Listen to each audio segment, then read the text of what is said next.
We're here at Prairie Creek Vet with our Ellie and with our little Kevin right now at their appointment, and I will give you an update once we know what's going on. Okay friends, we're back from the doctor, and that was hard on me because he has a little food on his nose. He possibly has FIP, which is FIP, and that's what I feared that it was. And FIP is something that they do have medicines for now. The medicines are very expensive, and you have to catch it early. But we did it. Dr. Amy at Prairie Creek did a ultrasound of his tummy. We saw fluid there, but fluid can get into their little systems after they've been neutered, and he was fairly recently neutered. So Dr. Amy said, and it made sense to me, let's extract some fluid from his little tummy here, and if that fluid comes out yellow, we can be pretty sure it's probably FIP. But if it doesn't, then it could possibly be an infection after neuter. So we did that. And I was kind of prepared that if it came out yellow, we were going to have to make some hard decisions. There's treatment for FIP, but it is incredibly expensive, and our little rescue doesn't have it. But it didn't come out yellow or orange, and Dr. Amy then looked at it under a microscope, and basically we're at a point where it could very well have been fluid after castration, which can happen, and that's what's causing his issues. So we were sent home with an antibiotic, and basically what we do now is we wait and see. We give him the antibiotic and see if his symptoms start to go away, and I'm very hopeful. He gave me a flippy flop. I will say that as we were discussing it, Dr. Amy said, why don't I get a needle and get some of that fluid out of there?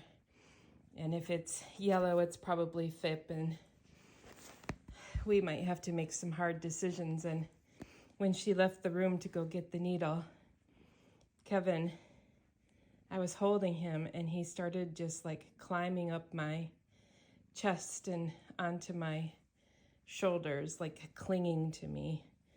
It's like he knew.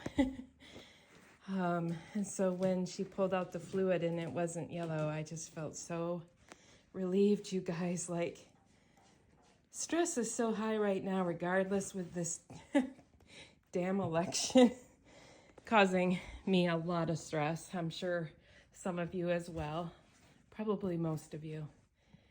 So already my stress level has been through the roof, and this was really troubling me. I didn't talk about it a lot because it was over the weekend and I didn't know what was going to happen, but I mean, I can even tell I'm kind of out of breath.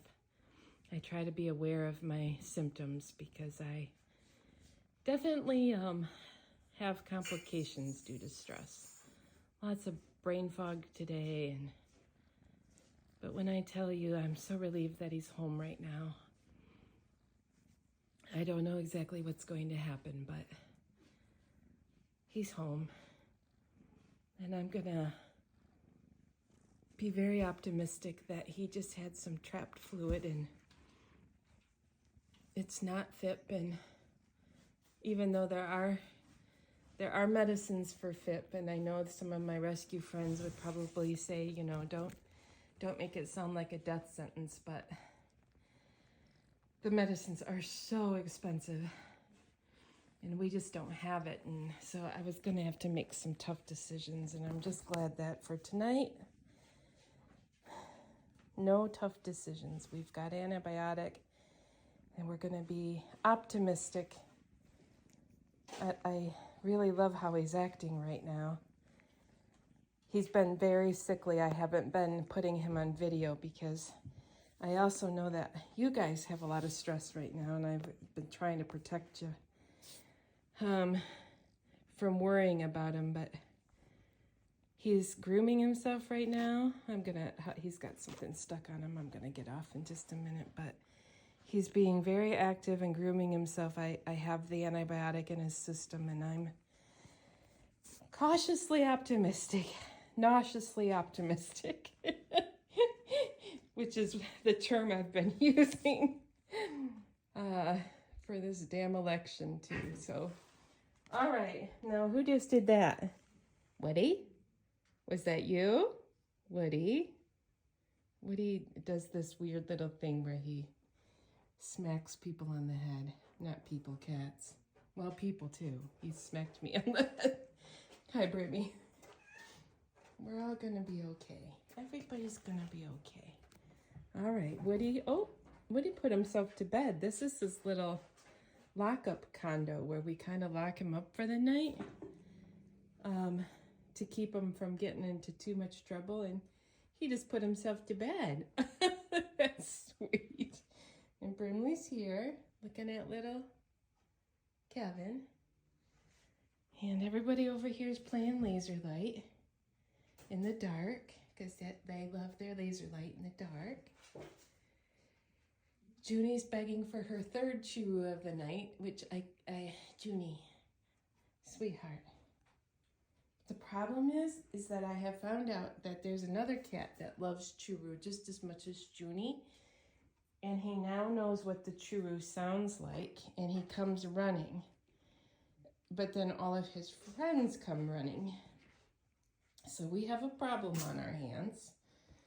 And that kitty, well, hello, Stanley. It's not Stanley. Where is that kitty? Who's growling?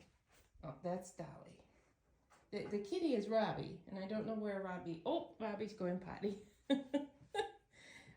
Robbie loves churu, and so when Junie gets churu, Robbie hears it, and then he goes crazy, and then all of the others come running, and oh my goodness. Oh, sorry, brain fog. Ellie also went to the vet, and she has a little, she's having some inflammation around her little mouthy, right, Eddie? And so we have a medicine for Miss Ellie too. And she might have to go in for a little recheck because Dr. Amy noticed like a little bump that she wonders, could that bump be cancerous? So I know that's not great news, but again, I'm gonna just do the power of positive thinking tonight, that it's just a complication from the surgery, which can happen. Oh my gosh, I just noticed. Look at that little heart on Kelvin's fur. When he look at it. When he stands a certain way, it looked like a heart. Did you see it? Oh. Okay. It's been too long of a day for me. It's time for me to to go inside. So that's an update. Long-winded, but it is what it is, and I will check in with you guys tomorrow, and I wish you all well and a wonderful night.